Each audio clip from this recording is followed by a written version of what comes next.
이번 청문회에서 유일하게 야당으로부터 호평까지 받은 후보자가 있습니다. 안경덕 고용노동부 장관 후보자.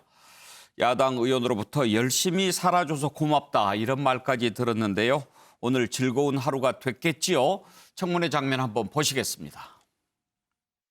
장관으로 임명된다면 열린 마음으로 노, 사, 국회 등과 적극 소통하고 국민의 눈으로 현장의 어려움을 살펴 정책과 현장의 간극을 최소화해 나가겠습니다.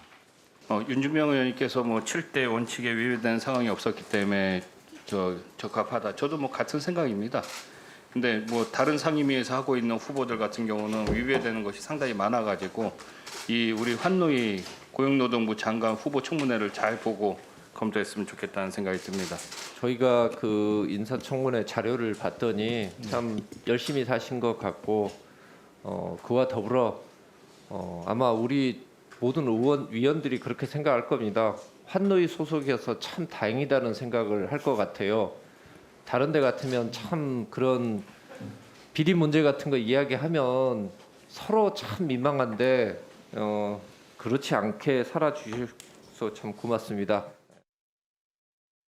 네, 훈훈합니다. 청문회가 다 저러면 얼마나 좋을까요? 자, 네 분 패널과 함께 얘기 나눠보겠습니다. 박진영 더불어민주당 상근 부대변인, 김재원 전 국회의원, 윤경호 MBN 논설위원, 김한규 변호사 나오셨습니다. 어서 오십시오. 예. 윤경호 의원, 안경덕 후보자 뭘 잘했길래 저렇게 칭찬을 많이 들었을까요? 안 후보자는 고용노동부의 정통 관료 출신이에요. 예. 이전에 고용노동부의 기획조정실장까지 했고요. 행시 출신이고. 방금 의원들, 특히 야당 의원들 입에서 나온 얘기입니다만 7대 의혹, 예. 흔히 말하는 위장 전입, 부동산 투기, 논문 표절, 군 이런 거 예. 하나도 걸린 게 없다. 이 얘기 열심히 사라져서 고맙다라고 얘기를 했지만 사실 얘기하면 자기 관리를 참 잘했구나. 예. 이런 칭찬이겠죠. 재밌는 겁니다만 지금은 지나갔습니다. 환노위가 환경부 장관 그리고 고용노동부 장관 네. 두 부처 담당이지 않습니까? 지난번 개각 때 한정혜 장관에게 대해서도 예. 야당이 굉장히 칭찬했어요.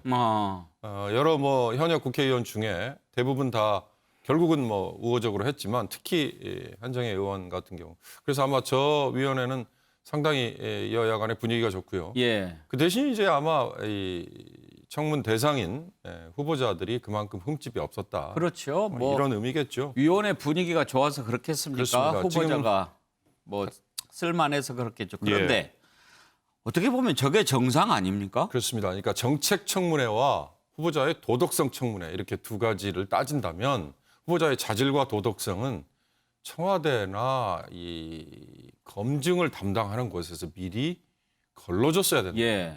우리가 미국 제도를 많이 얘기하는데요. 미국은 우리의 국세청 같은 IRS 그리고 FBI 등등 조사 권한을 가진 곳에서 기본적인 인사 파일을 가지고 먼저 걸러내거든요. 그리고 언론에서 문제 제기가 있으면 청문회에 가기 전에 스스로가 사퇴를 한다든지 그리고 이제 대개 청문회장에서는 정책 위주로 간다 이건데 우리는 그 제도까지 가기에는 상당한 시행착오를 겪어야 될 것 같은데 현재 지금 5명의 장관 후보자 중에 문승욱 산자부 장관 후보자는 당일 저녁에 여야 간에 청문보고서 채택이 돼버렸습니다. 거기도 무난하게 된 것 같고. 그렇습니다. 그리고 지금 얘기하신 고용노동부 장관 안경덕 후보의 경우는 아마 내일 바로 채택이 될 걸로 예상됩니다.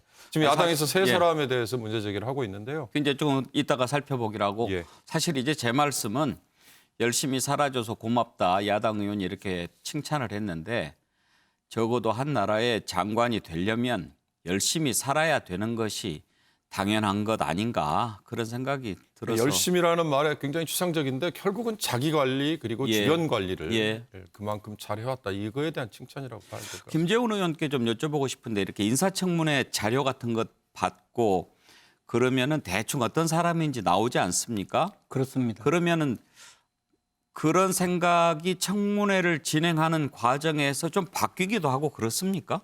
근데 이제 문재인 정부 들어와서 인사청문회를 시행을 하면 개인적으로 좀 검토를 해야 될 자료 일체를 제출하지 않고 있습니다. 개인정보라는 이름으로.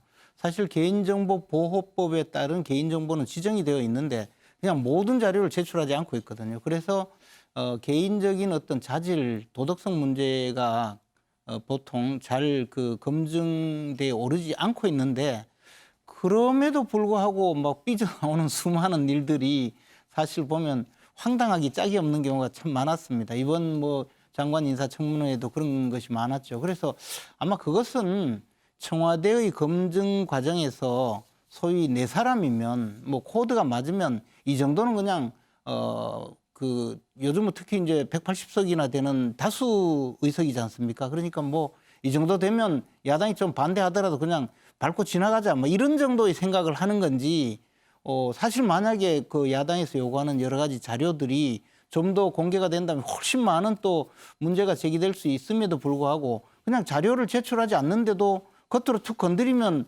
나타나는 수많은 문제점이 있었거든요. 그래서 처음에 인사청문회 시작할 때보다도 뭐 의원들 사이에 저 대상자들의 본인 또는 뭐 가족의 SNS를 접근해 본다든가 과거에 뭐 은행 같은 것이 또 나온다든가 또는 어떤 경우에는 지난번 모 후보자의 경우에는 그 전에 근무했던 직장에서 내부자들이 제시하는 여러 가지 그런 자료들이 것도 있겠네요. 야당으로 흘러오거든요. 그런 걸 보면 뭐 기가 막히는 그런 경우가 상당히 많습니다. 그래서 처음에 생각했던 경우와 나중에 이제 인사청문회가 진행되면서 결론이 달라지는 경우가 굉장히 많습니다. 예. 칭찬을 받은 후보자가 있었는데 그렇지 못한 후보자들이 더 많은 것 같습니다. 누구였는지 한번 볼까요? 박준영 해수부 장관 후보자, 임혜숙 과기부 장관 후보자. 이 두 사람은 정의당의 이른바 데스노트에까지 올랐습니다. 과연 이번에는 어떻게 될까요? 지금까지 장관 후보자 야당이 반대했어도 여당이 단독으로 보고서 채택하고 또 대통령이 임명했는데 민주당 대표가 달라져서 말이죠. 논란이 됐던 박준영, 임혜숙 두 장관 후보자의 청문회 장면을 한번 보시죠. 부분들도 있지만요. 가시면은 50기가 50센트나 1파운드, 2파운드, 3파운드에 대부분 살 수 있는 부분이 미국시장 많습니다. 가봐서 아는데 이게 뭐 비싼 물건이 아니거든요. 과연 이것을 국민들께서 어떻게 받아들이시겠습니까? 이게 벼룩시장에서 내가 1,500원에서 3만 원 정도 주고 산 물건이다. 밀반입하신 거예요. 정확한 수량을 국민들 앞에 설명드리고 그 직에서 사퇴하는 것이 저는 맞다고 생각을 합니다. 의원님, 그 부분은 제가 말씀드린 대로 관세 당국의 검토회가 조치 결과에 따라서 저희 그대로 따르겠다고 했습니다. 예. 더욱 큰 문제는 이를 거짓으로 해명을 하면서 나는 문제 없다는 식의 뻔뻔한 자세를 취하고 있는 거예요. 의원님, 양이 많은 부분들은 있습니다. 그래서 가정에 보시면 여기도 카페 창업 전에 가정에다 달아놨었고요. 그런 부분들을 가지고 나간 거고요. 다만 양이 많기 때문에 박스를 다 정리하지 못한 부분들도 좋아요. 있었습니다. 그건 이따 다시 해명을 해주시고. 저 뭐 물건들 중에 별도로 관세 신고한 물건 있습니까? 일단 이삿짐으로 신고를 했습니다. 얼핏 보아도 수천 점이 넘죠. 저 모든 것이 해명대로 집안 장식이나 가정 생활 중 사용한 건 맞습니까? 예, 맞습니다. 예. 그럼 궁궐에서 살았어요? 영국에서? 제가 말씀드렸지 않습니까? 영국의 카부츠라고 벼룩시장이 주말에 본인들이 쓰는 물건들을 가져서 예냐 파는 아니냐는 얘기하시고. 시장이 있습니다. 자, 배우자가 인스타그램에 올려놓은 상들이에는 오팔린 상들이에입니다. 사진에 보이는 것만으로도 8개나 됩니다. 이것도 해명대로 집안 장식이나 가정 생활 중 사용한 것 맞습니까? 예, 가정에서 사용하다가 띄어서 갖다 이 붙인 8개 겁니다. 다 거기다 했어요? 오팔린 요 4개는 자, 이 정도 상들리에서 국내에서 유통하는 중고가만 수백만 원대예요. 처음 접했을 때 난파선에서 보물 건져 올린 사진인 줄 알았어요. 의원님, 여기 그림에 보시면은 중간에 2개가 저희 현재 집입니다. 집에다 달아놨던 걸 떼어서 자, 갖다 놓은 겁니다. 자, 우리 눈 크게 뜨고 답을 하네요. 김한규 변호사. 웬만한 집에 샹들리에 8개씩 쓰기 쉽지 않죠? 뭐 아까 뭐 야당 의원이 뭐 궁궐, 궁전 말씀하셨는데 예. 그 정도는 아니더라도요. 8개를 두는 집은 뭐 거의 없고 보통 있더라도 뭐 한두 개 아니겠습니까? 뭐 아니면 아예 없거나. 예. 그렇죠?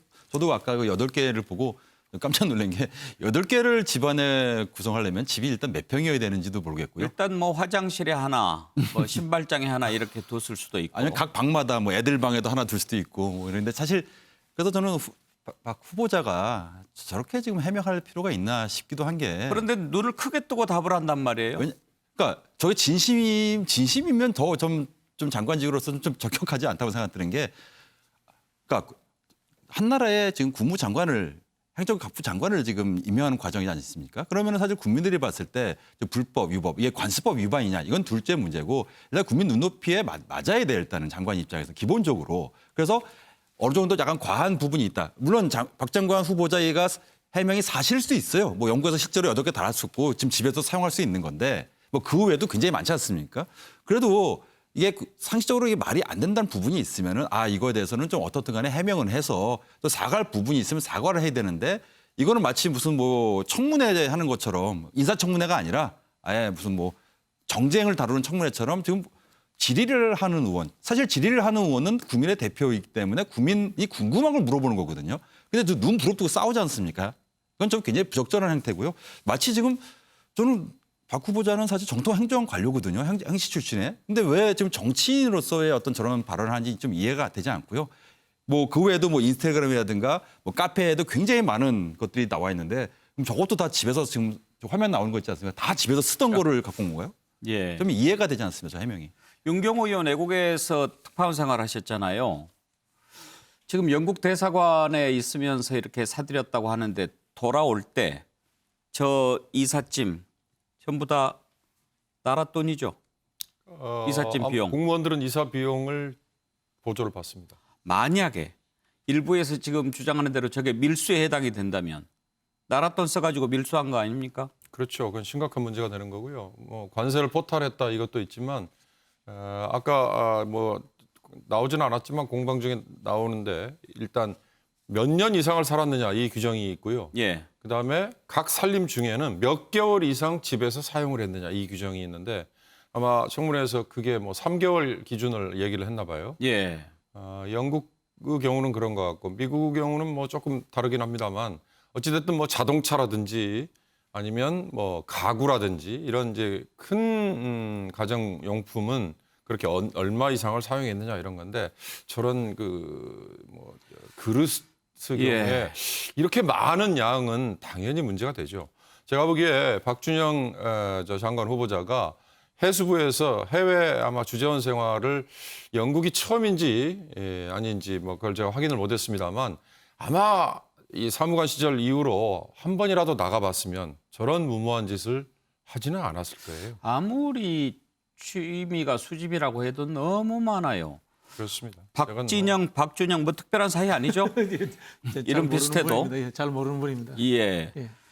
박진영 부대변인 보시기에 어때요? 너무 많지 않습니까? 그렇죠. 뭐 이제 부인이 SNS에 올린 걸 봐서는 이제 고의적으로 판매 목적으로 수집을 애초에 한 건 아닌 것 같은데요. 예. 그게 양이 많아지니까 이렇게 판매했다 이렇게 볼 수도 있겠는데요. 그럼에도 불구하고 저는 이제 첫 번째는 태도에 문제가 있습니다. 태도 본인이 먼저 저기에 대해서 사과를 하는 게 맞습니다. 저는 사과를 하는 게 맞고요. 그리고 이제 관세청에 신고하고 또 세금 물일이 있으면 물어야 되고 이런 식으로 접근을 해야 되는데 원래 눈이 크신 분인지는 모르겠습니다만은 진짜 우리 김만구 변호사 말씀하신 것처럼 국민의 대표에게 좀 하는 태도가 문제가 있다는 말씀을 드리고 싶고요. 저는 이제 공직자들이 이제 주재원으로 나가는 제도 자체에 대해서 한번 문제점을 한번 지적하고 싶습니다. 예. 이분이 이제 해수부 관계자인데요. 이제 흔히 이제 참사, 뭐 보통 이제 4급 정도, 3급 이렇게 나가기도 하는데 실제 가보시면은 대단한 업무 없이 그냥 뭐 유학 가듯이 이렇게 지내는 경우가 많고 사실 이거 고위공직자들의 엄청난 특권일 수 있거든요. 이거 우리 이제 흔히 하는 이 엘리트 관료 충원 시대에 하나의 이 관습처럼 된 건데 이거부터 저는 싹 고치는 하나 계기가 한번 됐으면 좋겠다. 한번 좀 딴소리 한번 하겠습니다. 네. 예. 인식과 태도 지적하셨는데 임혜숙 과기부 장관 후보자 관련된 부분도 바로 이 인식 그리고 태도 이런 문제 거의 겹치듯이 드러납니다. 한번 보시겠습니까? 마리 퀴리 여사 아시죠? 네, 그게 어떤 분입니까? 노벨상을 2번이나 수상한 화학자이자 물리학자입니다. 누구랑 연구를 했습니까? 남편이랑 연구. 네, 남편 피에르 큐리하고 함께 연구를 했습니다. 1898년에 폴로늄을 발견을 했고 1906년에 남편 사망 이후에 계속 연구를 진행을 해서 1911년에 라듐과 폴로늄 이 부분에 대한 인정을 받고 노벨상을 수상을 했습니다. 자, 우리가 이 기준으로 봤을 때 남편과의 연구 실적들 이런 것들을 인정받지 못한다면 저희가 마리 퀴리 부인 살아계셔서 우리나라 과기부 장관으로 임명하려면 이거 탈락입니다. 이 우리 청문 대상자 6명 중에서 언론 노출 빈도가 단연 톱입니다. 언론 검증보도 댓글에는 보면 말이죠. 여자 조국이냐 그래요. 이대로 임명되면 정권에도 부담이 되고 정권 말기에 이 레임덕 기차에 터보 엔진 다는 격이 될 겁니다. 레임덕은 더 빨라질 것이고 그래서 이런 불명예를 떠안지 말고 스스로 그치를 결정하시길 바랍니다. 박준영 부대변인 퀴리 부인 얘기까지 나오는데 지금 민주당 의원 질의는 남편하고 같이 할 수도 있다 이렇게 뭐 좀 도와주려고 하는 발언 같이 들리는데요. 그러게요. 저도 참 황당했습니다. 청문회에서 여당이라고 하더라도 저는 감사하는 거는 뭐 적절치 않다고 봅니다.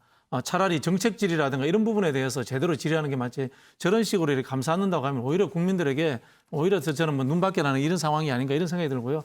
야당도 이번에 충분히 비판하시면서 저는 그 청문 보고서만큼 좀 채택이 됐으면 좋겠어요. 부적격 뭐 사유라도 같이 붙여가지고 채택이 돼가지고 이번에 좀 그 임명권자인 대통령께서 판단할 수 있을 만큼의 정쟁이 아닌 제대로 된 청문회 한번 됐으면 좋겠다 그런 생각이 들고요. 저는 여야 뭐 야당은 이번에 특별히 잘못하는 게 없습니다만은 야당 그 국회의원이 저런 자세는 조금 문제가 있다 이런 생각이 듭니다. 네. 김재원 의원께서는 두 사람 태도 어떻게 보시나요? 우선 이제 앞에 그 박준영 후보자의 부인 문제를 보면 예. 저는 저 그 인사청문회에 나와서 저런 심각한 문제가 제기되었는데 그것을 말도 안 되는 해명을 하고 있는 건 정말 처음 봤거든요. 왜냐하면 벼룩시장이라는 데가 통상 뭐 관광객들 대상으로 주말에 예. 해서 이 골동품 같은 거 또는 기념품 같은 거 파는 곳이거든요. 근데 이번에 그 들여온 저 그 도자기는 로얄 알버트라고 저 영국 황실에서 사용하는 저 커피잔이나 도자기 세트예요. 그게 우리나라에 그 아주 싸게 들어온 것이 보통 5만 원에서 10만 원 뭐 이런 정도고 영국에서 그 로얄 알버트를 저 그 벼룩시장에서 판다는 건 저는 들어보질 못했어요. 벼룩시장에서 안 팝니까? 그걸 팔 수 있는 그런 저 벼룩시장의 대상 물건이 아니죠. 그리고 저분들이 있었던 런던은 세계적으로 부동산 가격이 가장 비싼 곳이거든요. 그러면 저는 주재관 공사참사관으로 갔던데 공사참사관으로 2년 조금 더 있으면서 그 주재관 그 저 현지 체제비로는 아마 우리나라 평형으로 따지면 20평형대 아파트에 살아야 될 정도인데 어떻게 저렇게 많은 물건을 쌓아두고 있었을까? 저는 아마 저걸 뭐 수시로 가서 저 받아와서는 도저히 그 불가능하고요. 주말에 가서 매일 하루에 10개, 20개씩 사야 1000개가 넘는 그 물건을 살 수가 있지 않습니까? 1250점이잖아요, 이게. 산술적으로 불가능한 이야기를 하거든요. 그리고 무슨 저 벼룩시장에서 샹들리에를 팝니까?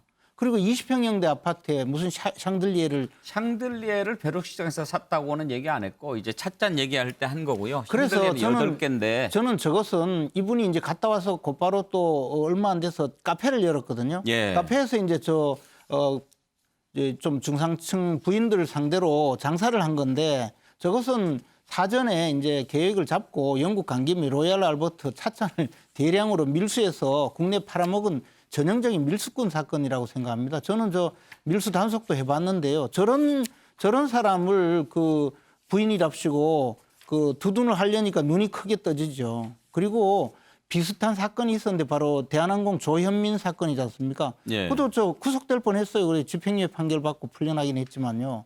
그리고 이번에 그 지금 임혜숙 후보자의 경우에 저는 해명을 하는 걸 보고 너무 놀랐는데 심지어는 뭐 여당의 그 부대변인 한 분도 방송에 나와서 국회의원들 가족들 동반해서 출장 가는 거 관리 아니냐 이렇게 이야기하는 거 보고 제가 참 놀랐는데 저도 삼선 의원 하면서 저뿐만 아니고 공무출장에서 가족을 대동해서 간 거는 딱 한 번 봤는데요. 국회 부의장께서 상대국으로부터 초청장을 받은 부인을 공식 행사에 그 대동하기 위해서 한 번 같이 간 거 외에는 어떤 형태의 공식 일정이든 또는 공무출장에 가족을 데려가는 것을 정말 못 봤거든요. 근데 그런 식으로 해명을 해가면서 이게 뭐 당연하다는 등 또는 뭐 체재비 가족 체재비는 부담했지 않느냐. 도대체 저런 분들은 공사 구분에 대한 개념이 있는 것인지 차라리 그냥 개인적으로 계속 살지 왜 장관까지 맡아서 이제 국가 저 예산까지 사용하는 것을 우리가 걱정을 해야 될 그런 상황으로 가는 것인지 저는 이번 그 공직 후보자들의 그 인사청문회를 보면서 참 그동안 듣도 보도 못한 문제가 막 벌어지고 있다고 생각을 합니다. 예, 임혜숙 후보자 말이 많은데 어제 해명했던 장면 일부 좀 보시죠. 자, 후보자가 작성한 학술지 논문들은 제자의 석사학위 논문 내용을 사실상 복제한 것으로 보는데 학생이 이 논문에 모두 공동저자 혹은 제1저자로 들어가 있기 때문에 문제가 없다고 생각하고 있습니다. 특히 논문 3은요. 1저자로 남편 교수가 등재돼 있습니다. 논문 3의 하이브리드 에러 은리 방법은 제자 석사학위 논문의 핵심 내용입니다. 공교롭게도 이듬해 남편 교수는 조교수에서 부교수로 승진한 걸로 알려졌습니다.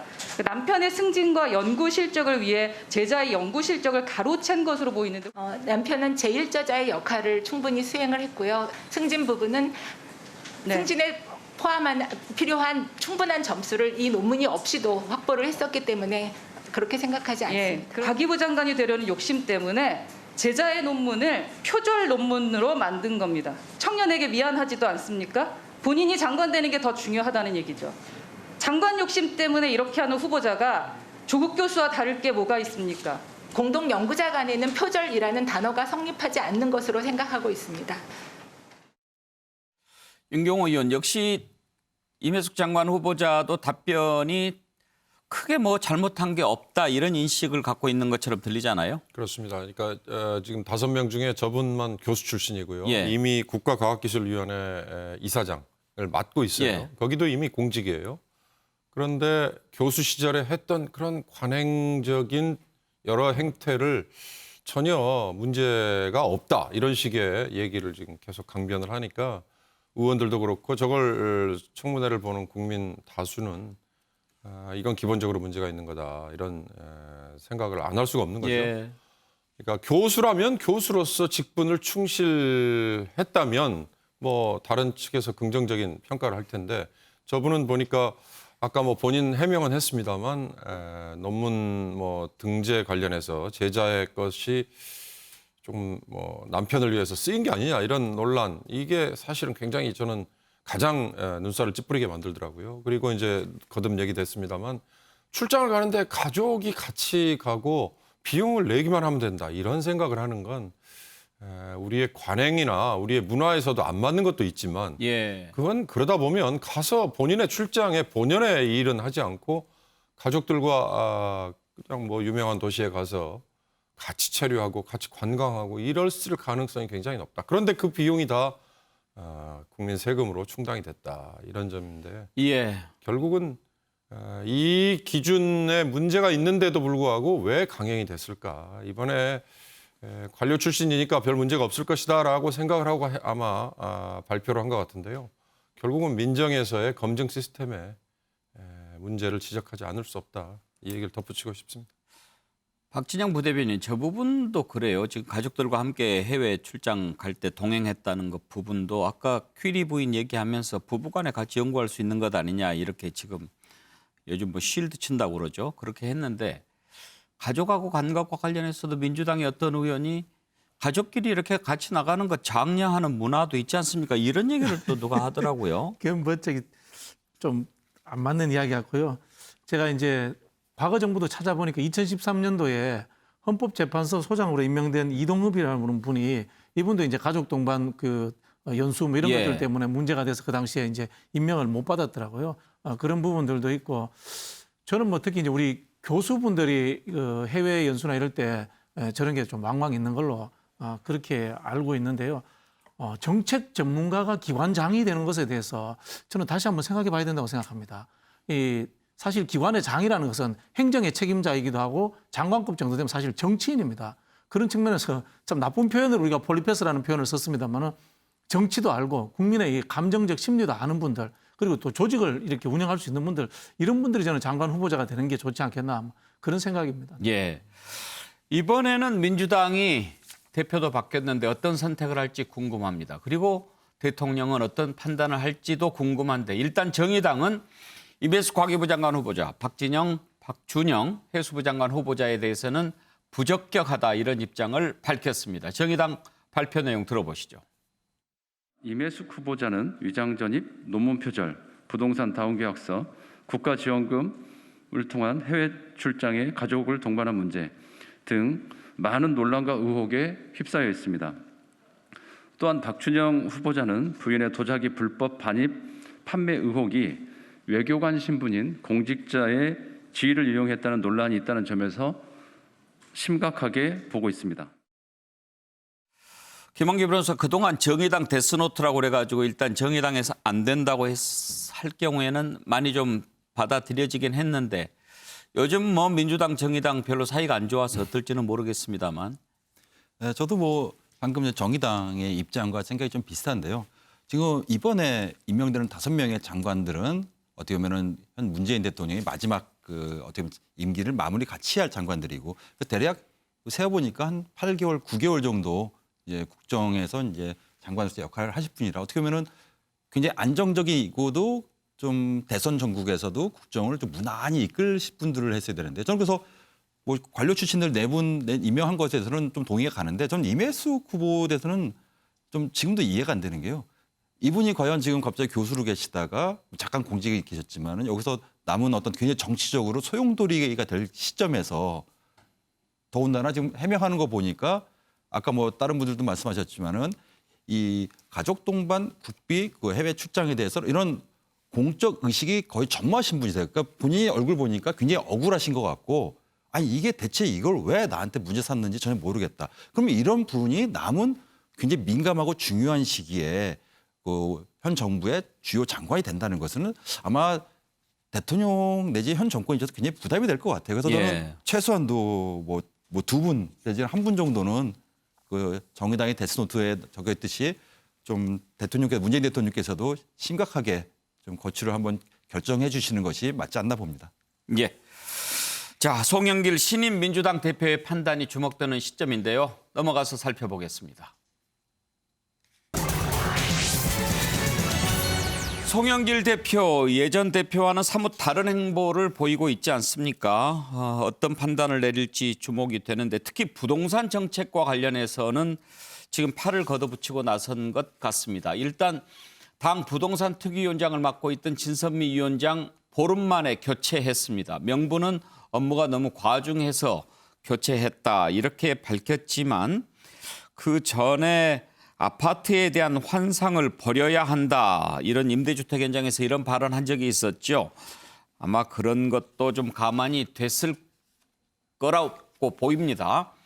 어떻게 달라질 것인가 주목이 되는데 송영길 대표 발언 내용을 먼저 들어보겠습니다.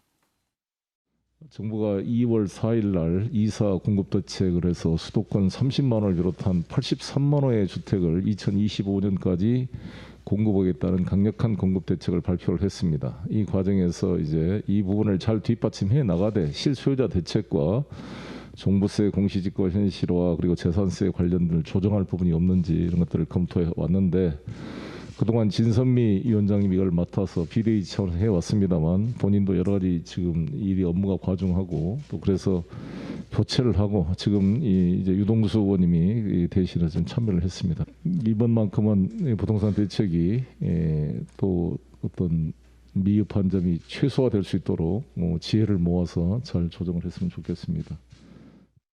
민주당 사정이니까 박진영 부대변인 먼저 좀 물어보고 싶은데 지금 송영길 대표가 아직 뭐 구체적으로 정책을 어떻게 바꾸겠다 이렇게까지는 안 갔지만 부동산 특위위원장 교체하고 일단 발언의 기조를 보면 기존의 정부와 민주당이 추진해왔던 정책의 변화가 필요하다 이런 인식은 갖고 있는 것 같죠? 그렇죠. 이제 변화를 시작하는 저는 뭐 시점인 것 같은데요. 어제 이제 모두 발언에서 뭐라고 이야기를 하셨냐면요. 부동산하고 백신 문제 두 개는 확실히 챙기겠다. 나머지는 뭐 좀 지켜보자 이렇게 이야기했거든요. 저는 뭐 굉장히 좋은 전략적 선택이라고 생각을 합니다. 국민들이 제일 가려워하는 부분이고요. 그리고 또 이제 송영길 대표가 여기에 대해서 굉장히 좀 실용적으로 접근하겠다. 뭐 이런 방향이신 것 같은데요. 말씀하신 것처럼 이제 진선미 이 TF 단장이죠. TF 단장의 교체에 있어서는 이제 국민 정서적 측면이 좀 고려된 측면이 있는 것 같습니다. 과거에 이제 아파트를 가져야 된다는 환상을 버려야 된다 이런 바른 아마 탓이다라는 저는 그런 예측이 되고요. 또 한편으로 보면은 이 당정 관계의 문제에 있어서 이제는 청와대가 주도하는 것이 아니고 당이 부동산 정책도 주도하겠다라는 저는 신호를 보낸 것이다. 이렇게 보고 이제 뭐 정권 말기에는 당연히 뭐 그런 방법으로 갈 수밖에 없고요. 일부 이제 세제 문제라든가 법률적인 문제가 있기 때문에 저는 그런 방향으로 갈 것이라고 보는데요.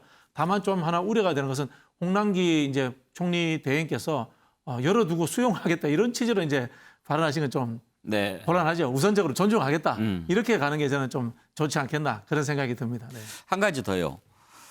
지금 이제 뭐 친문 비문 딱 구별할 수는 없지만 대체로 이렇게 언론에서 봤을 때 송영길 대표는 친문으로 분류하지는 않잖아요. 친문이 아니라고 보긴 그렇고요. 저희가 보기에는 그 최근까지 주류였는가 비주류가 아니었는가 이게 좀 정확한 구분인 것 같고요. 그러면 비주류라고 보고 그렇죠. 비주류였죠. 예. 제가 뭘 여쭤보려고 하냐면 지금 이제 윤호중 원내대표 같은 경우에는 이제 주류 쪽이었지 않습니까? 그렇죠. 네네네. 친문이라는 표현을 싫어하시는 것 같으니까. 아니 뭐 윤호중 대표는 친문 주류 맞습니다. 네. 친문 주류. 네네네. 친문은 뭐고 주류는 뭡니까? 주류는 이제 당권을 계속 가지고 있었던 분들을 이제 주류라고 하죠 보통. 그동안 정당에서. 친문이 주류 아니었습니까? 그렇죠. 예. 그러니까 헷갈리게 하지 마시고. 예, 네네. 자 그러면 지금 원내대표가 친문 주류고 네네. 또 김용민 최고도 있고 몇몇 이제 최고위원들이 네네네. 친문 주류로 분류가 되는데 네. 비주류로 분류가 됐던 송영길 대표가 이렇게 일을 할 때 네. 이게 좀 엇박자가 나와서 시끄럽지 않을까 이런 우려들이 있어서 그럴 리가 없다고 하는 이유 중에 하나가 이제 국민의힘하고 민주당하고 당의 구조가 좀 다릅니다.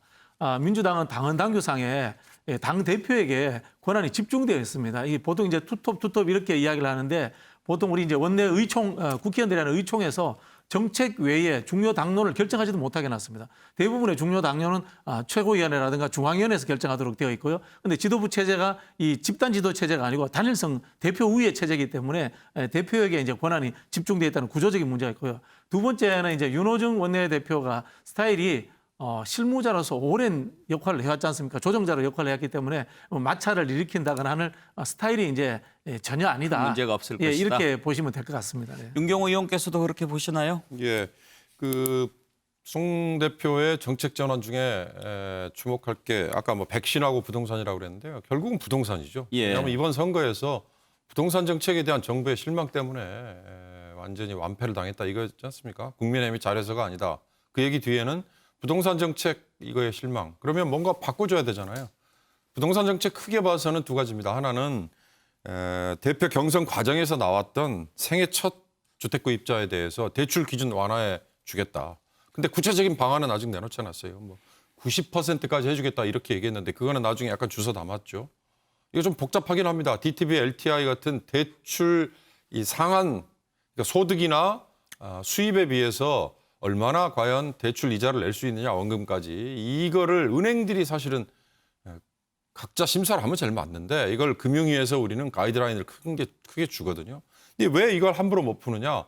그동안에 갭 투자라는 거 있지 않습니까? 갭 투자, 이 전세 자금 조금 끼고 은행에서 대출 왕창 받아가지고 투자하는 거. 근데 이 갭 투자 중에는 실수요자, 그러니까 한 채만을 위해서 거기에 투자를 하는 사람들은 위험이라기보다는 좀 감수를 하겠다, 지원을 해주겠다 이건데 두 채, 세 채는 철저히 막겠다는 거고요. 또 하나가 종부세입니다. 종부세 부과 기준을 과거에 이명박 정부 때 9억 원 초과해서 12억 원 초과로 한때 끌어올렸던 적이 있었죠. 그러나 그때하고 지금하고는 상황이 달라진 게 그때보다 지금은 모든 부동산 가격, 특히 주택 가격이 다 올랐지 않습니까? 가장 상징적으로 지금 서울의 아파트의 중위 가격이 이미 9억 원이다라는 얘기가 있습니다. 그거는 물론 시세 기준이긴 한데 이건 공시지가 기준이니까 그러면 부과 대상이 뭐 어떤 의원이 그때 우원식 의원이 그 얘기했던가요? 1% 정도만이 우리의 부과 대상 목표였는데 지금 서울은 벌써 16%다. 그렇다면 이 기준을 끌어올리는 게 맞죠. 다른 여러 가지 올라갔으니까. 이 두 가지만 놓고 봐도 송 대표가 정책의 전환이 필요한데 이 정책의 전환을 하다 보면 정부하고 조율 아니면 충돌도 불가피한 거죠. 세제도 바꿔야 되고 부동산 정책의 근본 기조도 바꿔야 됩니다. 한번 물꼬가 터지고 나면요. 지금 가장 민감한 건 서울의 경우 재개발, 재건축 기준 이거 풀어야 된다 이거거든요. 하나만 더요. 지금 이제 부동산과 관련해서 조금 다른 목소리 내기도 하고 그러는데 일단 이번 인사청문회와 관련해서는 송영길 대표 어떤 입장 표명할 것 같은 혹시 생각은 듭니까? 저는 아까 문제가 됐던 두 사람에 대해서 아마 당에서 강력하게 제동을 거는 의견을 내지 않을까 낼 싶습니다. 것 같습니까? 낼 것 같습니다. 왜냐하면 송영길 대표가 그동안에 비주류일 때 할 말을 한다. 사실 이거였고요. 그다음에 이제 선거 이번에 당대표 선거 후에 민주라는 두 글자 빼고 나머지는 뭐 다 바꿔야 된다 그런 얘기했잖아요. 근데 바뀐 거 아직 손에 잡히는 걸 보여주지 못했는데 이번 사실 청문회 이후에 여론들이 뭐 들어보시면 그렇게 우호적이지 않아요. 박진영 부대변인도 좀 다른 목소리 낼 것 같습니까? 저는 이제 공식적으로 표방하기는 저는 쉽지 않을 것이라는 생각이 들고요. 비공식적으로 의견 전달은 충분히 하실 수 있다라는 생각이 들고요. 이것이 이제 이 인선이 끝난 다음에 후일담으로 흘러나올 수는 있지만 지금 이 공개적으로 목소리를 내는 거는 곤란합니다라는 쉽지 않을 것이다라는 이야기는 생각이 들고 그래서 제가 아까 말씀드린 것처럼 이 야당에서도 부적격 의견에 대해서도 보고서를 채택하는 것이 인사권자의 그 뜻의 폭을 넓히는 데 의미가 있지 않겠나 제가 그런 말씀을 드린 겁니다. 네. 김재훈 의원 만약에 지금 박진영 부대변인 예상한 대로 설사 아닌 것 같다 하더라도 공개적으로 민주당에서 이 두 후보는 곤란합니다라고 한다면 마치 대통령하고 맞서는 것처럼 그렇게 보이는 것을 우려하는 그런 걸까요? 공개적으로 대통령의 인사권에 적극적으로 의사표명하기는 상당히 어려울 겁니다. 과거 역사적으로 보면 당시 그 한나라당 시절에 그 안상수 대표가 이명박 대통령이 감사원장 후보로 정동기 전 감사원장 후보를 지명을 했는데요. 인사청문 끝에 안상수 대표가 좀 부적합하다는 식으로 이야기를 조금 흘린 적이 있었습니다. 그게 언론에 났는데요. 그것이 안상수 대표와 그 이명박 대통령이 크게 틀어진 결정적인 원인이 되었고 물론 그렇게 공개적으로 여당 대표 이야기가 흘러나오니까 곧바로 임명 포기를 했죠. 뭐 그런 것은 계속적으로 조금 있어 왔는데요. 사실 대통령이 임기 후반에 가면 갈수록 점점 이제 좀 옹고집이 될 수밖에 없고 또 국정에 대한 자신감은 훨씬 커지고 그러나 마음대로 되는 건 없고 그렇기 때문에 인사 문제에 대해서 여당에서 어떤 문제 제기를 하면 그걸 아주 크게 분노하는 것이 과거의 사례거든요. 아마 저는 저 문제에 대해서 공개적으로뿐만 아니라 극히 이 비공식적인 방법으로 뭐 예를 들어 청와대 비서실장에게 개인적인 의견을 전한다든지 이런 내용 정도는 뭐 있을 수 있겠지만 여당 대표가 직접 이야기를 하거나 대통령에게 직접 여당 의견을 제시한다거나 또는 여당 내에서 막 그런 의견을 모은다든가 이렇게 하기는 우리나라 지금 그 권력 구조상 좀 어려울 거라고 봅니다.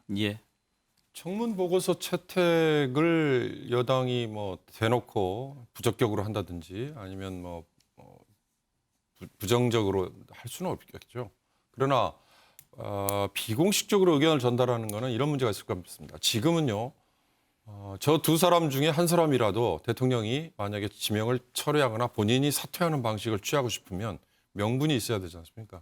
그러니까 쉽게 말하면 영어로 얘기하면 굿캅, 배드캅의 역할 분담이 필요한데 그걸 당에서는 전혀 의견 표시 안 하고 그냥 대통령 뜻대로 하세요라고 던져버리면 결국 문재인 대통령이 지금 국민들 상당히 여론이 안 좋은데 이번 선거에서 그렇게 맞때렸는데 또 오불관은 인사 그냥 무조건 밀어붙여버린다라고 문재인 대통령이 엄팍 다 뒤집어 짐을 오롯이 쓸 지고 수 가야 있으니까 되죠. 그런 점에서 지금 배드캅, 굿캅을 나눈다면 오히려 당에서 조금 제동을 좀 걸어주는 형식으로 하면 문 대통령이 부담이 그럴 수도 덜지 않을까 저는 그런 점에서 그런 얘기를 그런데 드려봤습니다. 이제 굿캅, 배드캅 이야기하는데요. 예. 만약에 당에서 문제 제기를 하면 당은 굉장히 훌륭한 일을 하고 예. 좋은 사람이 되고 대통령은 더 나쁜 사람이 되는데요. 왜 이런 사람을 임명했냐고 하는 그런 문제가 있기 예. 때문에 당이 그렇게 나서는 것이 아니고 만약에 그런 상황이 되면 본인이 자진해서 뭐 사퇴를 한다든가 이런 방식으로 하고 대통령이 수용을 하는 형식을 취하지 당에서 문제 제기를 하고 대통령이 수용하는 그런 형태는 취하지 않습니다.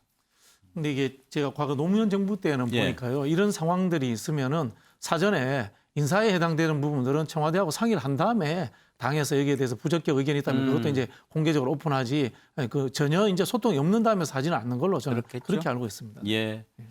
또 정무수석이 지금 열심히 하니까 이제 소통을 잘 하시는 분이니까 예. 저는 충분히 소통되고 있다 이렇게 생각하고 있습니다. 네. 알겠습니다. 자, 다음으로 넘어가죠.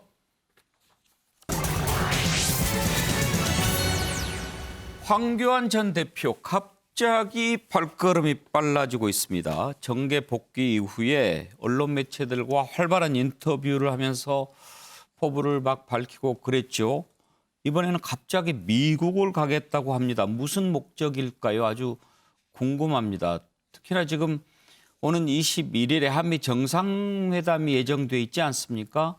정상회담을 앞두고 그전 야당 대표가 미국에 가서 동맹 회복을 내가 방치할 수가 없어서 간다 이렇게 얘기를 하면서 미국으로 가겠다고 하니까 저기 궁금합니다.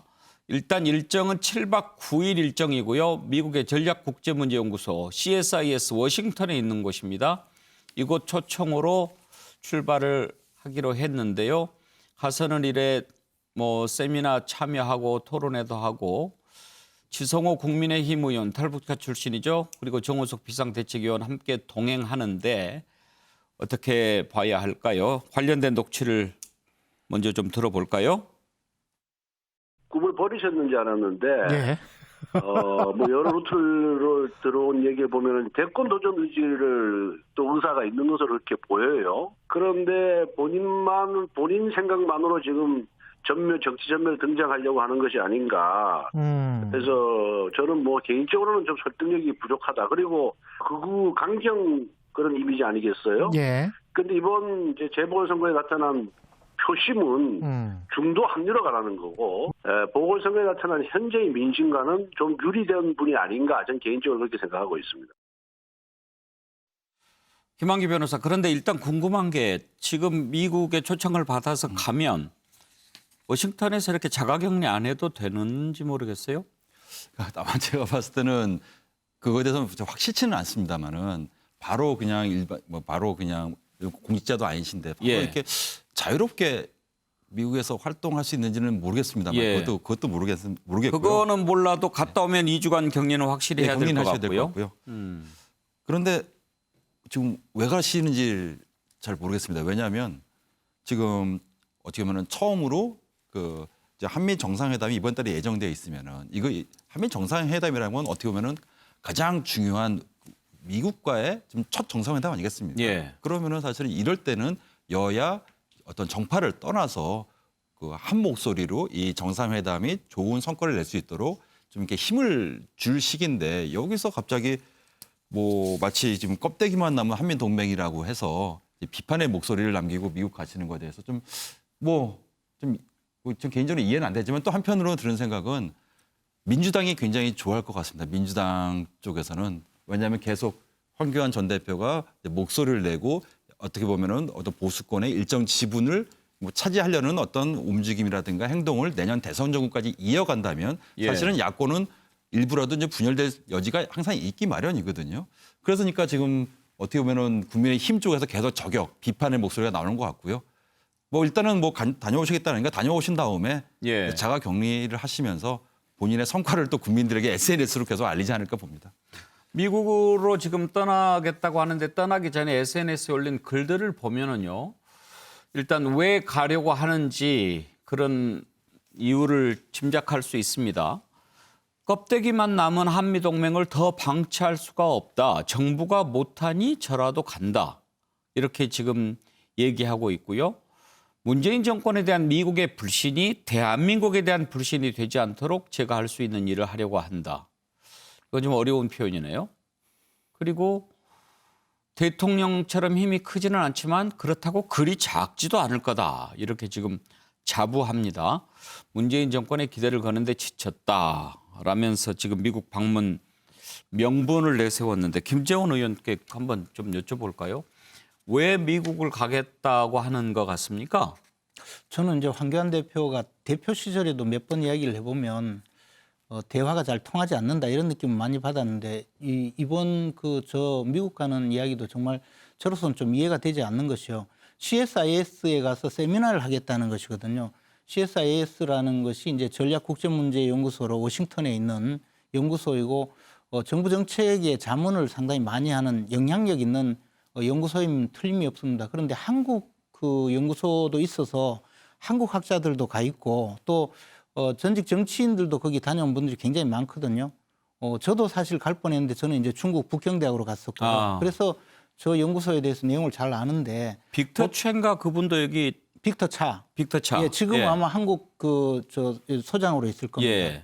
그런데 문재인 정부 들어와서 당대표를 하면서 뭐 당의 내부 사정에 대해서 조금 알게 된 것 그리고 대통령 권한 대행을 하면서 약간 외교 문제에 대해서 조금 보고를 받은 정도 그 외에는 황교안 전 대표는 외교 문제에 대해서는 전혀 어떤 형태로든 참여해 본 적이 없는 분이거든요. 평생 공안검사를 하고 법무장관을 하고 그리고 국무총리도 외교 문제에서는 사실 대통령이 직접 관할하기 때문에 거의 뭐 보고를 받는 위치에 있지 않습니다. 그러면 한미 동맹이나 한미 관계에 대해서 본인이 알고 있는 지식이 굉장히 짧을 수밖에 없고 또 미국에 가서 세미나에 참석해서 한국 관련된 이야기를 한다고 해서 미국의 전문가들 또는 한국 정치 관련 한미 관계 전문가들 또는 뭐 북한 핵 문제 전문가들이 얼마만큼 주목을 할지도 제가 이해가 가지 않고요.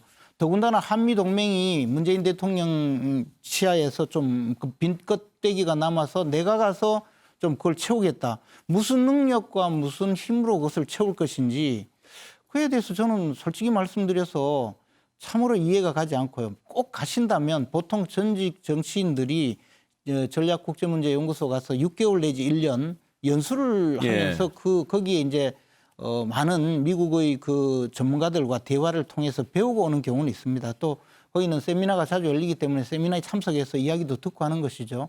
그러면 지금 세미나 참석이라는 것이 뭐 주제 발표를 하는 것도 아니고 그냥 듣고 오는 상황인데 기왕에 가셔서 한 1년 정도 연수를 받고 오는 거라면 제가 이해가 갑니다. 1년 연수면 내년 5월 되잖아요. 그게 여러모로 좋을 것 같아요.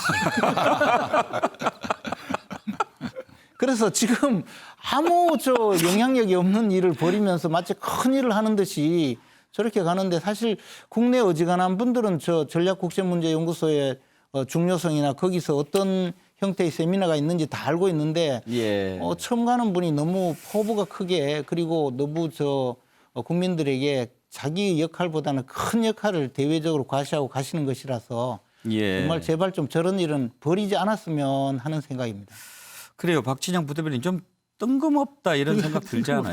뜬금없고 이제 우리 김재원 의원님 말씀처럼 외교 안보 정책에 대해서 이 부분에 좀 유능하지 않으면 차라리 다행인 것 같아요. 유능하지 않으시다는 표현이 다행인 것 같은 게 실제로 이분이 미국에 가서 무슨 말씀하시겠어요? 미국에 대놓고 이제 한반도 문제에 대해서 좀 더 왜 그 항의하는 좀 센 정책을 하지 않느냐 이런 이야기 하실 거고 어떻게 보면 좀 문재인 대통령에 대해서 비판할 수도 있는데 대통령이 5월 21일 날 가서 이 한미 정상회담 해야 되는데 여기에 대해서 대통령이 가질 수 있는 이 융통성 한계치 이런 거를 오히려 좁히는 이런 상황을 또 만들어낼 수도 있거든요. 그런 측면에서 참 김재원 의원님이 평가가 사실이기를 좀 바라겠습니다. 네.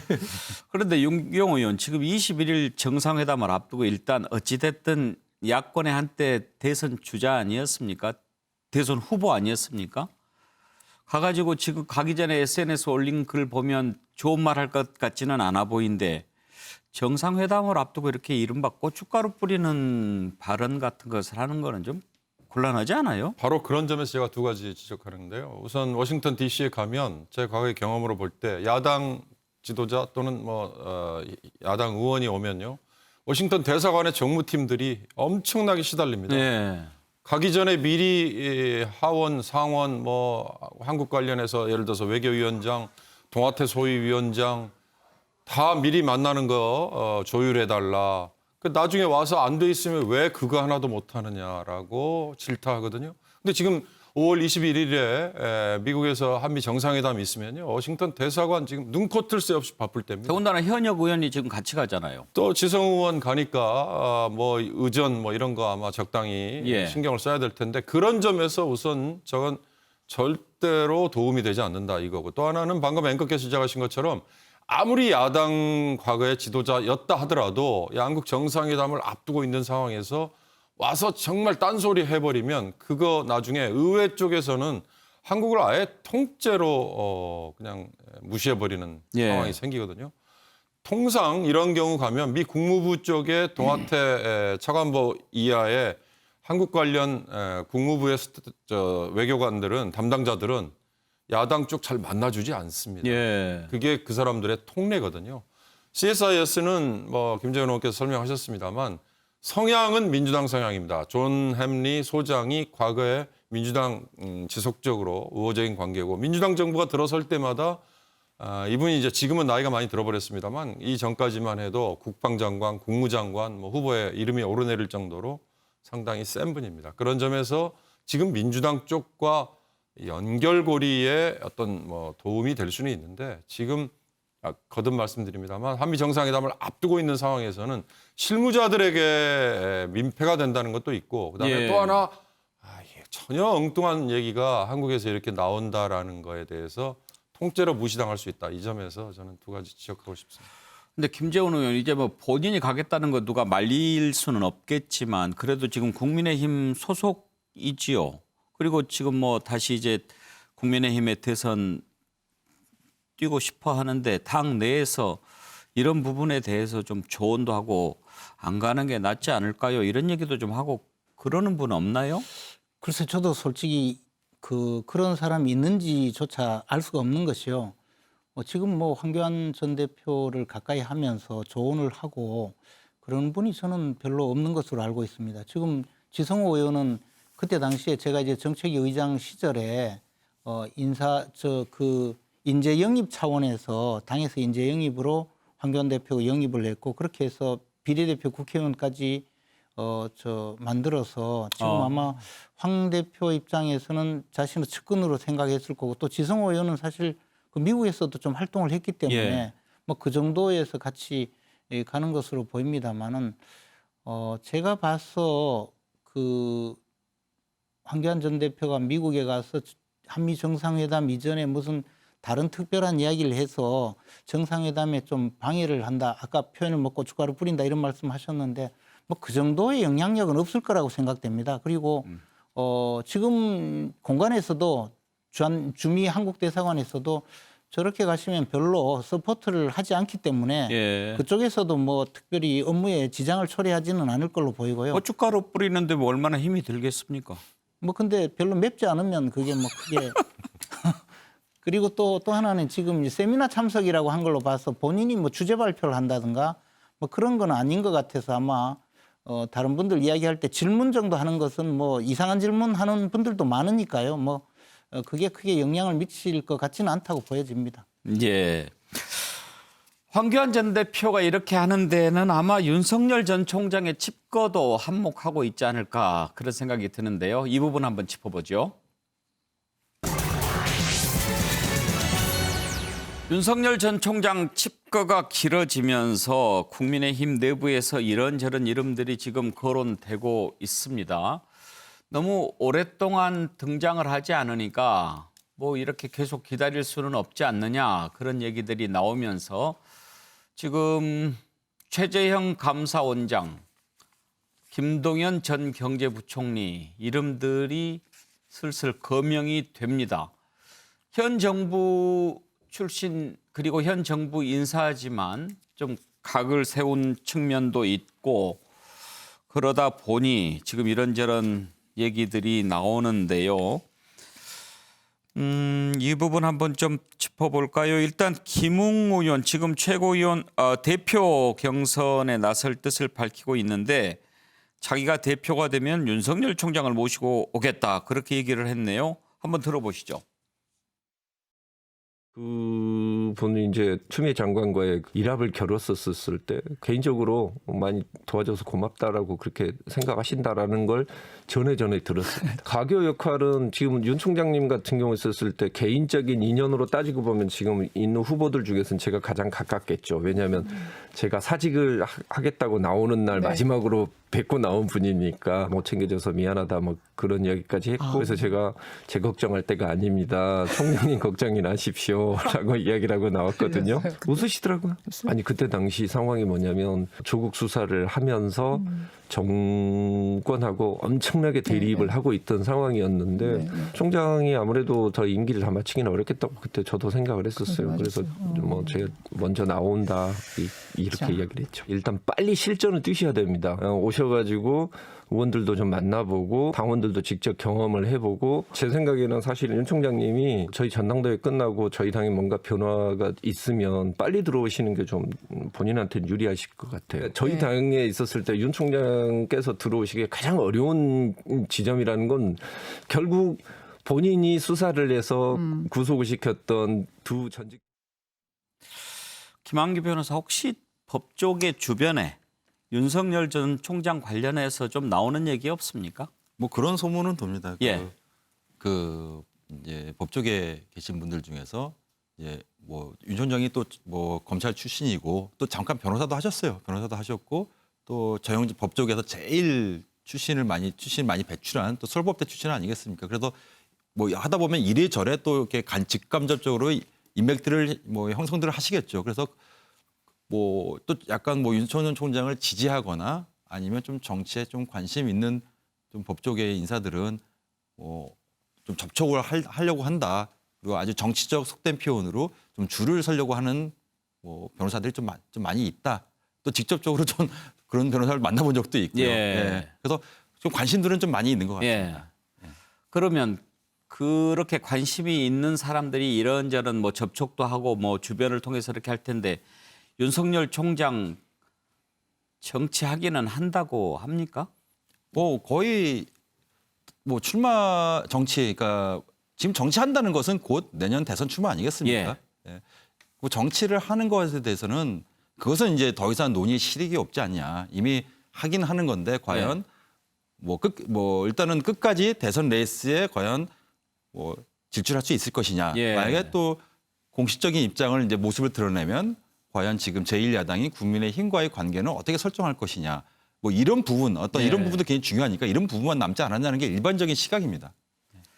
김재원 의원, 지금 김종인 전 비대위원장이 그렇게 예견했죠. 5월 중순쯤, 뭐 5월 중에 뭐 이렇게 선언할 거다. 그렇게 얘기했는데 근거가 뭘까요? 왜 그렇게 전망을 하셨을까요? 김종인 위원장은 이제 자신이 지금 자유로우니까 그때 좀 활동을 하면 같이 할 수 있지 않을까 이렇게 예견하는 것 아니겠습니까? 그런데 저는 5월 중에 그 윤석열 전 총장이 정치 활동을 시작하는 것은 별로 바람직하지 않다고 생각합니다. 그리고 스스로가 정치 활동을 지금 하지 않더라도 이미 사실상 그 모든 국면이 대통령 후보로서 진행되어 가는 과정이기 때문에 오히려 시간을 좀 늦추더라도 좀 더 그 시기가 무르익고 또 상황이 좋아지는 단계까지는 좀 기다릴 필요가 있고요. 지금 윤석열 총장이 그 뭐 정치적 의사 표현을 하지 않는다고 해서 손해 볼 일이 하나도 없거든요. 오히려 일찍 그 정치권에 들어오는 것 자체가 여러 가지 불안 요인을 많이 가중시킬 수 있다고 생각하거든요. 저는 이제 윤석열 총장에 대해서 여러 번 정당을 만드는 것이 그 윤석열 총장뿐만 아니라 야권 전체에 훨씬 도움이 될 거라고 생각을 합니다. 그리고 그런 과정을 거치기 위해서는 뭐 여름쯤에 시작을 해서 전국 단위로 정당을 창당을 해가면서 그 정당을 통해서 자신의 정치적인 이상을 만들어주면 그것이 대선 선거운동이 되는 것이지 미리 지금 와서 입당을 한다든가 해서 뭐 예를 들어 유승민, 홍준표 이런 분들하고 말싸움 해봤자 오히려 당만 시끄러워지고 본인에게 도움도 되지 않을 것이고 예. 여당은 여당대로 또 이것저것 뭐 많은 그 논란을 야기하지 않겠습니까? 그리고 그렇게 해서 또 당내 파벌이 생기고 이런 것도 저는 윤석열 총장의 어떤 이미지에도 도움이 되지 않을 거라고 생각합니다. 예. 그리고 뭐 한 가지 더 말씀드리자면 윤석열 총장은 그 정도의 정부적 감각이 있기 때문에 적어도 뭐 5월 중에 정치 참여를 선언하고 뭐 입당 여부를 밝힌다든가 또는 뭐 정치적인 자신의 입장을 정확하게 전부 다 알려서 사람들을 만나고 다니고 저는 그럴 가능성 별로 없다고 봅니다.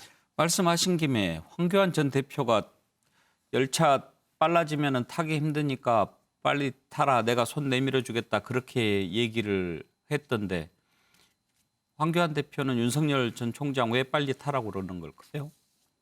글쎄 뭐 도와주겠다고 자꾸 하는데 그 손은 안 잡는 것이 윤석열 총장에게 일단 도움이 되고 황 대표도 더 이상 그 윤석열 총장을 거론하면서 마치 자기가 도움이 될 듯이 이야기하는 것도 이제 그만하셨으면 하는 바람입니다. 박진영 부대변인 어떤 분이 그런 얘기를 하더라고요. 김종인 전 비대위원장이 5월 중순쯤으로 이렇게 정치활동 시작 시점을 잡은 이유는 그래도 대선 후보가 되려면 5.18, 응? 네. 5월 광주에 대한 어떤 예도 갖추고 뭐 이런 것들이 기본 절차 아니겠는가.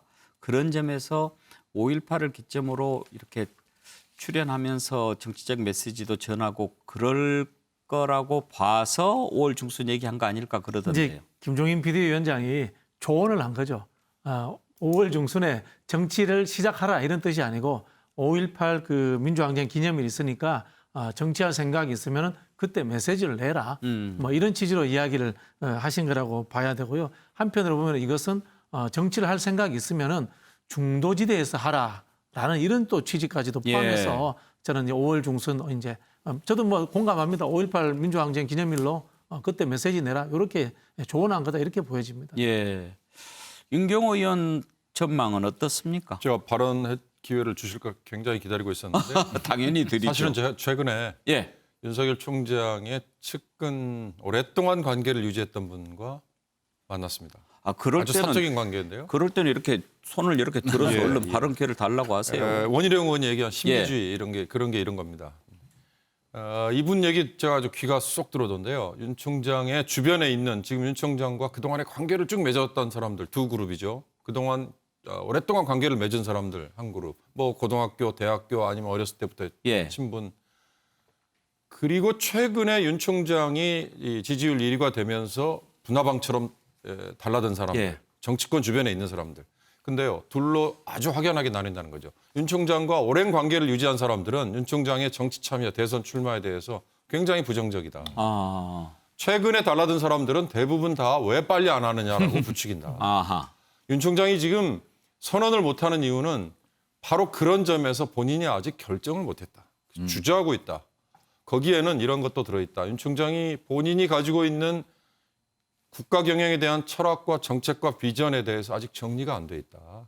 이 정리라는 게 뭐 노동 전문가 누구를 만나고 뭐 경제 전문가 누구를 만나고 외교안보 전문가 누구하고 오랫동안 통화하고 이래가지고 과외 수업 받는다고 갑자기 내공이 쌓이느냐. 그렇게 쉽게 쌓이면 누가 정치를 못하겠느냐. 그거에 대해서 본인이 아직 자신을 갖지 못했다. 왜? 나와서 그 유능한 정치부 기자들과 1시간만 간담회를 해서 아니 이 정도밖에 안 됩니까? 준비가 이렇게 안 돼 있습니까? 라고 했을 때 한순간 바닥을 보여줬다라는 식의 상황에 대한 두려움이랄까? 뭐 이런 것 때문에 아직 본인이 주저하고 결정을 못하고 있다. 그런 점에서는 원희룡 의원이 얘기한 신비주의라는 표현은 맞지 않는 거죠. 신비주의가 되려면 본인이 언제 나가겠다라는 계획을 다 세워놓고 지금 나가는 게 나은지 나중에 나가는 게 나은지 전략적으로 전술적으로 어떤 게 더 선택을 하는 게 유리한지를 다 그림을 가지고 있어야 되지 않습니까? 그리고 반기문 전 총장 때 보여줬던 것처럼 독자적인 세력화했는데 자금이든 사람이든 아니 정치판이 이런 데였어라고 한 번만 더 충돌 갈등 이런 게 생기면 의외로 쉽게 꺼져버리는. 예. 아마 김종인 위원장은 그런 점을 남들보다 조금 더 먼저 간파를 하고 플랜 B 얘기하는 거라든지요. 아니면 5월에 자꾸 나와라라고 얘기하는 거는 지금 빨리 의사표시를 해서 잔매를 미리 맞아라. 그래야 야권에서는 윤 전 총장이 안 될 경우에 대안을 모색하지 않겠느냐라는 식의 얘기로 서로 연결이 되는 것 같아서 제가 굉장히 그걸 귀담아 들었었습니다. 신비주의가 아니고 아직도 마음을 못 정하고 있는 것 같다. 누가 그랬다고요? 뭐 제가 취재원을 밝힐 아니 윤석열 전 총장하고 아주 가까운 관계를 사람? 유지한 뭐 취재원을 밝히라는 얘기는 아니고요. 그런 가까운 사람이 그렇게 얘기를 했다. 윤석열 전 총장과 관련해서는 제 기억에 박진영 부대변인하고 김재원 전 의원하고 조금 다른 얘기를 하신 게 생각이 나요. 그러니까 박진영 부대변인은 내공 그렇게 하루 이틀 만에 쌓이지 않는다. 여기 뉴스와이드 같은 데 나와서 언급 없이 딱 한번 해보면 바로 나온다. 그렇죠. 김재원 의원께서는 뭐 공부하고 뭐 꼭 그것이 중요한 게 아니지 않느냐. 비전을 어떻게 제시하고 사람 잘 쓰면 되는 거지. 그리고 그 정도 배짱과 정무 감각 보면은 할 만한 것 같이 보이더라. 그렇게 얘기하신 걸로 제가 기억하는데 맞습니까, 김재원 의원?